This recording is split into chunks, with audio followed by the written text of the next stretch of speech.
दोस्तों, आज से कई हजारों वर्षों पहले एक ऐसा शहर का निर्माण हुआ जिसकी नींव स्वयं भगवान श्री कृष्ण ने अपने हाथों से रखी।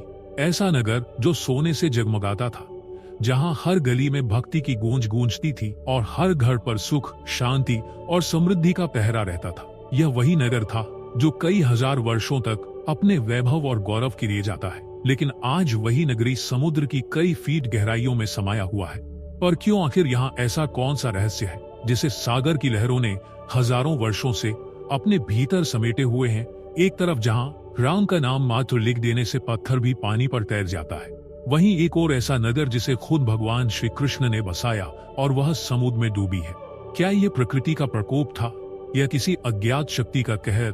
क्या समुद्र ने अपनी अथाह गहराइयों में इस पूरे शहर को निगल लिया, या फिर इतिहास की यह घटना मात्र है? दोस्तों, हम बात कर रहे हैं भगवान श्री कृष्ण की द्वारका नगरी की। कहानी उस समय की है जब समुद्र की गहराई में एक खोया हुआ नगर अपनी मौजूदगी का एहसास दिलाने के लिए सामने आया। साल था 1963 का, जब डेक्कन कॉलेज पुणे की आर्कियोलॉजी डिपार्टमेंट और गुजरात सरकार ने मिलकर समुद्र में एक विशेष उत्खनन कार्य की शुरुआत की। समंदर के बीचों बीच, जहां लोग कभी सोच भी नहीं सकते थे, वहां उन्होंने कुछ ऐसी चीजें खोजी जो सबको चौंका देने के लिए पर्याप्त थी। समुद्र के तल में उतरे पुरातत्व की टीम ने वहां जो देखा, उसने इतिहास की धारा ही बदल दी। 3000 साल पुराने बर्तन, मटकी और अन्य प्राचीन वस्तुएं। इन वस्तुओं से यह साफ हो गया कि यह वही स्थान था जिसे हम सब महाभारत की कथाओं में पढ़ते आए। द्वारका भगवान श्री कृष्ण की पवित्र नगरी थी, लेकिन द्वारका के रहस्य से पर्दा उस समय और भी ज्यादा उठने लगा जब 1933 में अरेबियन सागर के गहरे जल में एक और ऐतिहासिक खोज की गई। टीम ने समुद्र की सतह से मीलों नीचे जाकर अद्भुत संरचनाओं की खोज की जो समुद्र की गहराई में मिली। यह संरचनाएं मानो किसी प्राचीन नगर के अवशेष हो। यहाँ मिली कई रचनात्मक संरचनाएं और दीवारें जो आकार में एकदम सीधी और व्यवस्थित थी, जैसे यह किसी विशाल शहर के हिस्से हो। इन संरचनाओं में सटीक रूप से तराशे गए ग्रेनाइट ब्लॉक्स और पत्थर के निर्माण के स्पष्ट संकेत थे। इन संरचनाओं के भीतर सड़कें, दीवारें और इमारतों के अवशेष मिले जो द्वारका के अस्तित्व की पुष्टि करते थे।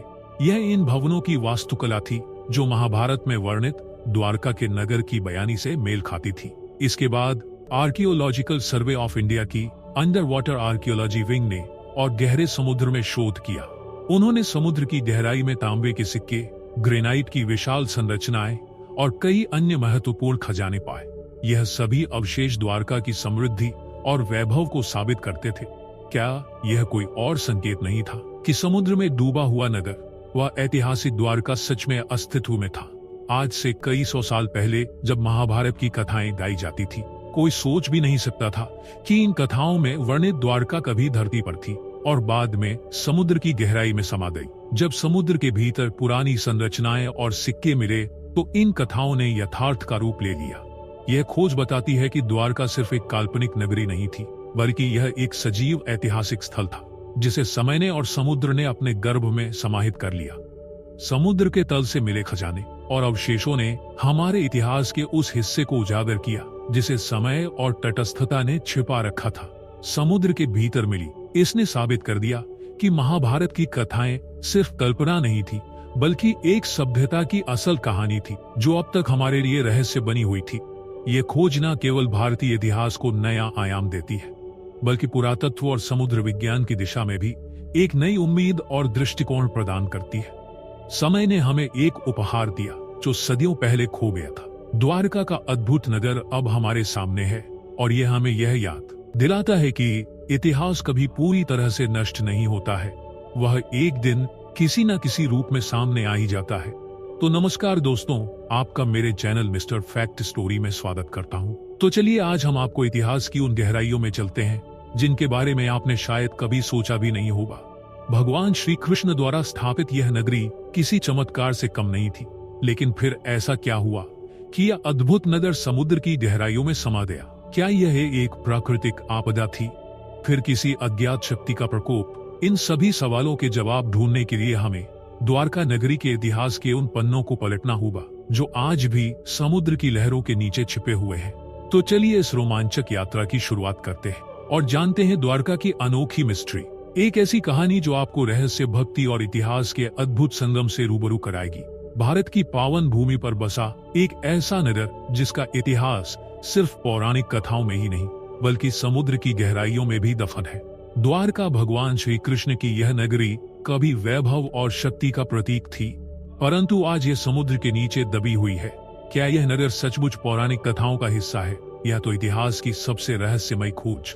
जब बार बार जरासंध के हमलों से मथुरा त्रस्त हो गई थी, तब भगवान श्री कृष्ण के सामने एक चुनौती थी कि अपने यादव वंश की रक्षा। एक योद्धा के रूप में लड़ना संभव तो था, लेकिन श्री कृष्ण केवल योद्धा ही नहीं थे बल्कि वे एक रणनीतिकार भी थे। उन्होंने समझ लिया था कि शांति और सुरक्षा के लिए एक नई शुरुआत करनी होगी। हरिवंश पुराण और महाभारत में द्वारका को प्राचीन नगर कुशस्थली के खंडहरों पर बसाए जाने का उल्लेख मिलता है। इस नगर का निर्माण ऐसा था मानो समुद्र ने अपने हृदय में इसे स्थान दिया हो। इसके निर्माण के लिए श्री कृष्ण ने असुर शिल्पकार मयासुर और देव शिल्पकार विश्वकर्मा जी को आमंत्रित किया। दोनों ने मिलकर एक ऐसी नगरी का निर्माण किया जो न केवल भव्य थी बल्कि समुद्र की लहरों के बीच सुरक्षित भी थी। महाभारत के सभा पर्व में इसका उल्लेख मिलता है।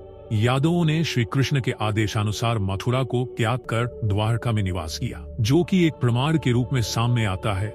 यह केवल नगर ही नहीं बल्कि यह आशा का भी प्रतीक था, एक ऐसी भूमि जहां शांति से जीवन व्यतीत किया जा सके।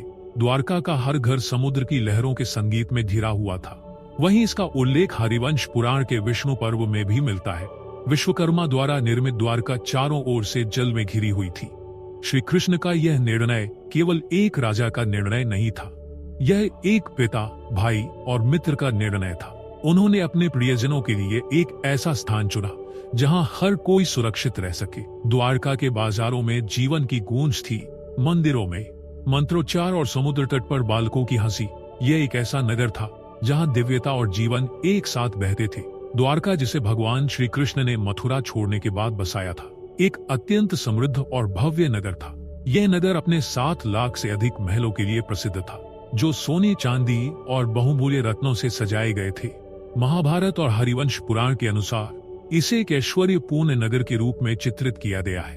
महाभारत के उत्तरा पर्व में द्वारका की संपन्नता का वर्णन करते हुए कहा गया है कि हल द्वारका में स्थित थे, जिनमें बहुमूल्य रत्नों से सुसज्जित बहुवर्णी महल थे।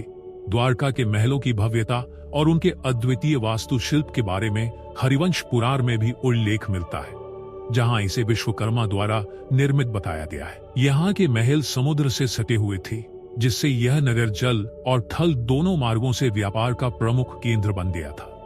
द्वारका के बंदरगाह से व्यापारिक गतिविधियां दूर दूर तक फैली हुई थी, जिससे यह नगर न केवल धार्मिक दृष्टि से बल्कि आर्थिक दृष्टि से भी समृद्ध था। हरिवंश पुराण के विष्णु पर्व मेन द्वार के बंदरगाह और व्यापार का वर्णन करते हुए कहा गया है, द्वारका नगर व्यापार से संबंधित था। इसका बंदरगाह जल मार्ग से जुड़े व्यापार का प्रमुख स्थल था। समय के साथ यादव कुल की समृद्धि और शक्ति उनके लिए अभिशाप बन गई। वह कुल जो कभी धर्म, नीति और संयम के लिए विख्यात था, अब अहंकार और अनुशासनहीनता का शिकार हो चुका था। इसी अहंकार का सबसे बड़ा उदाहरण तब सामने आया जब श्री कृष्ण के पुत्र साम और उनके साथी ऋषियों के साथ एक क्रूर मजाक करने लगे। साम ने स्त्री का वेश धारण कर ऋषियों से पूछा, हे ऋषिवर, कृपया यह बताएं कि यह स्त्री पुत्रवती होगी या नहीं। यह प्रश्न मात्र उपहास था, लेकिन ऋषियों ने इसे गहरे अपमान के रूप में लिया। महर्षि दुर्वासा जैसे तपस्वी को अपमानित करना यादवों के लिए विनाश का बीज साबित हुआ। महर्षि दुर्वासा ने अपनी क्रोधित दृष्टि से साम को देखा और कहा, यह स्त्री नहीं है, परंतु जिस गर्भ की तुम बात कर रहे हो वह लोहे का मूसल होगा। वही मूसल तुम्हारे कुल के अंत का कारण बनेगा। यह शाप जैसे समय के पहिए को एक नई दिशा में मोड़ चुका था। शापित मूसल का निर्माण हुआ और उसे नष्ट करने के प्रयास में समुद्र में फेंका गया, परंतु समुद्र ने भी इसे अपनी लहरों में नहीं छुपाया। मूसल के टुकड़े समुद्री तट पर आ गए और बाद में हथियारों में बदल गए। यादवों के बीच छोटे छोटे विवादों ने आक्रामक रूप लेना शुरू कर दिया। छोटे से वाक युद्ध अब रक्तपात में बदल गए। एक दिन वह समय भी आया जब द्वारका में यादव आपस में भिड़ गए। वही मूसल जो कभी एक शाप के रूप में प्रकट हुआ था, यादव कुल का नाश कर गया। साम, जो श्री कृष्ण और जावती के पुत्र थे, अपने पराक्रम और सौंदर्य के लिए भी काफी विख्यात थे,